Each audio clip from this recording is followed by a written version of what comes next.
अस्सलाम वालेकुम प्यारे बच्चों। आज हम सबक हज और इसकी अहमियत की मश्क का सवाल नंबर 3 यानी जीम सवाल, हज के फ़वाइद बयान करें, इसका दूसरा हिस्सा आज हम पढ़ेंगे।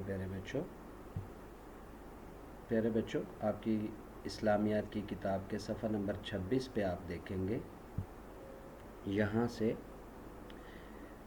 हज का एक फ़ायदा ये है कि मुसलमान हज की बदौलत यानी हज की वजह से, हज की बदौलत होता है वजह, ठीक है, हज की वजह से अपने दीनी इत्तेहाद यानी तमाम मुसलमानों का अल्लाह और अल्लाह के रसूल के नाम पर जो इकट्ठा होना है उसको कहते हैं दीनी इत्तेहाद।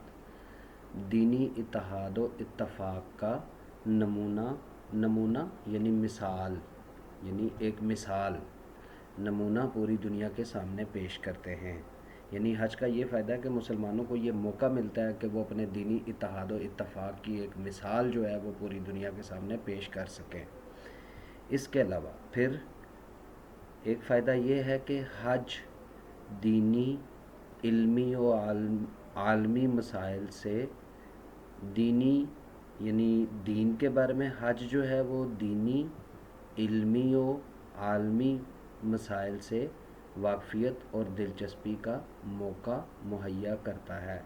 यानी हज जो है वो एक तो दीनी मसाइल जो हैं यानी दीन के जो मसाइल हैं उसके बारे में, फिर इल्मी जो मसाइल होते हैं उनके बारे में, फिर जो पूरी दुनिया के बारे में जो मसाइल होते हैं, जो पूरी दुनिया के मसाइल होते हैं, आलमी मसाइल। आलम एक होता है आलिम, आलिम का मतलब होता है इल्म वाला, और एक होता है आलम, आलम का मतलब होता है पूरी दुनिया, जहान।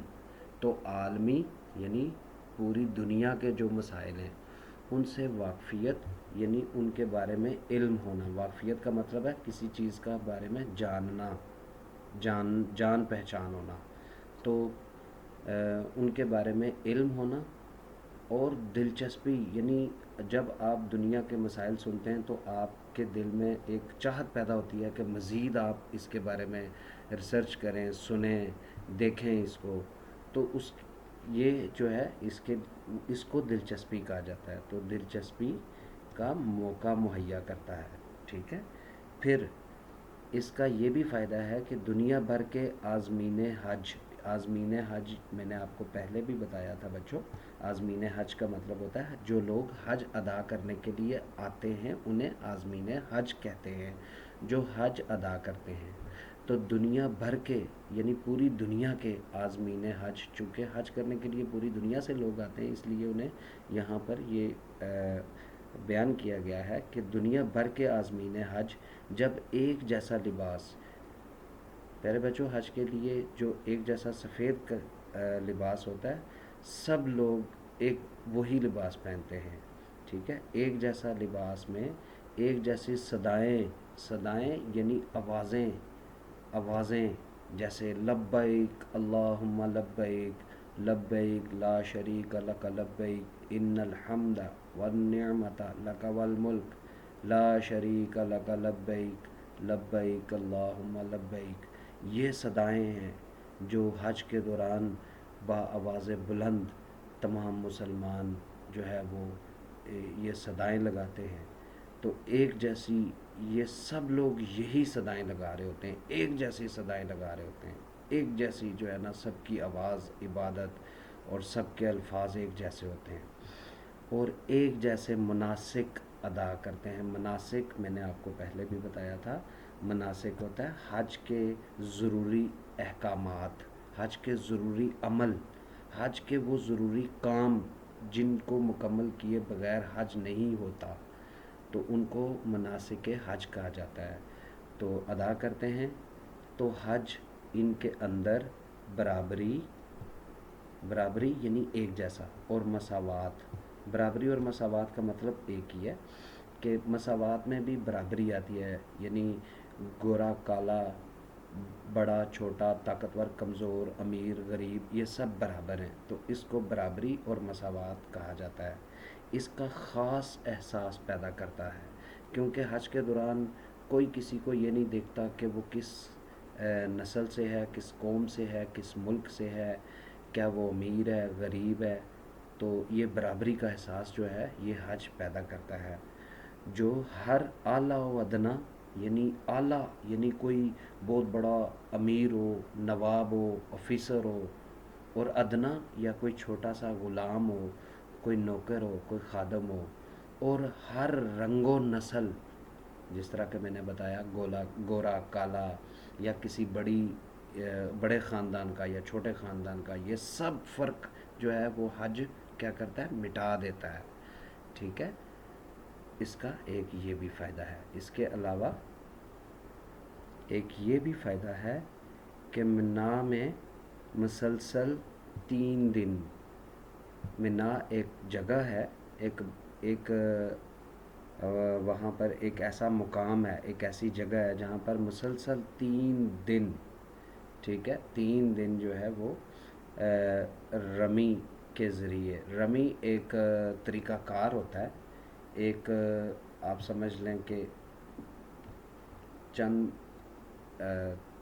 यानी ऐसी चीज़ें हैं जिनके ऊपर अमल करते हुए आपने ये काम करना होता है। क्या करना होता है कि शैतानों के मकामात पर कंकर बरसाए जाते हैं, यानी ऐसी वो जगह हैं जहाँ कभी शैतान देखे गए थे, वहाँ पर फिर अल्लाह ताला का हुक्म हो गया कि यहाँ पर जब भी मुसलमान हज करने के लिए आएँ तो इन जगहों पर कंकरियाँ बरसाएं।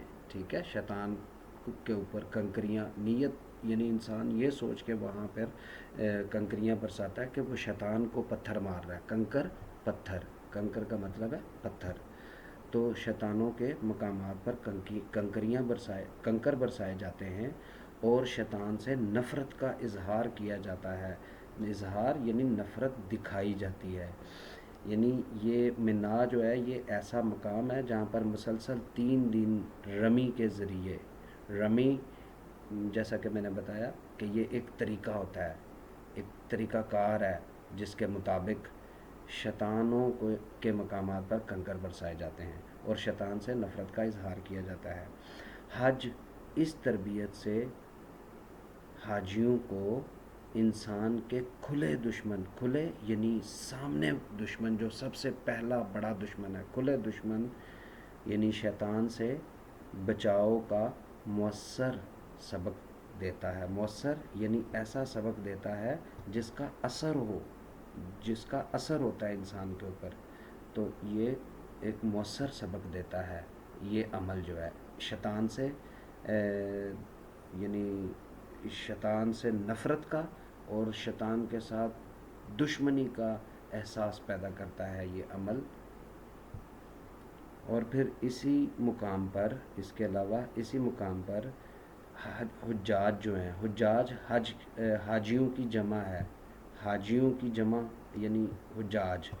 हुज्जाज जो हैं, हाजी जो हैं, मन्ना के मुकाम पर जब सुन्नत इब्राहीमी के मुताबिक, हज़रत इब्राहीम अलैहिस्सलाम की सुन्नत के मुताबिक कुर्बानी करते हैं, तो इस तरह हज उनको ज़ाती यानी अपने, ज़ाती का मतलब होता है अपना, ज़ाती मालो दौलत अल्लाह ताला की राह में कुर्बान करने की तरबियत फ़राहम करता है। यानी मुसलमानों के दिल में अल्लाह ताला की राह में माल को ख़र्च करने की एक तरबियत जो है उसका एहसास पैदा होता है। प्यारे बच्चों, इस सबक को अच्छी तरह से याद कीजिएगा और जो सवालात दिए जाएंगे उनके मुनासिब जवाब मुंतखब कीजिएगा। अपना ख्याल रखिएगा। अल्लाह हाफ़िज़।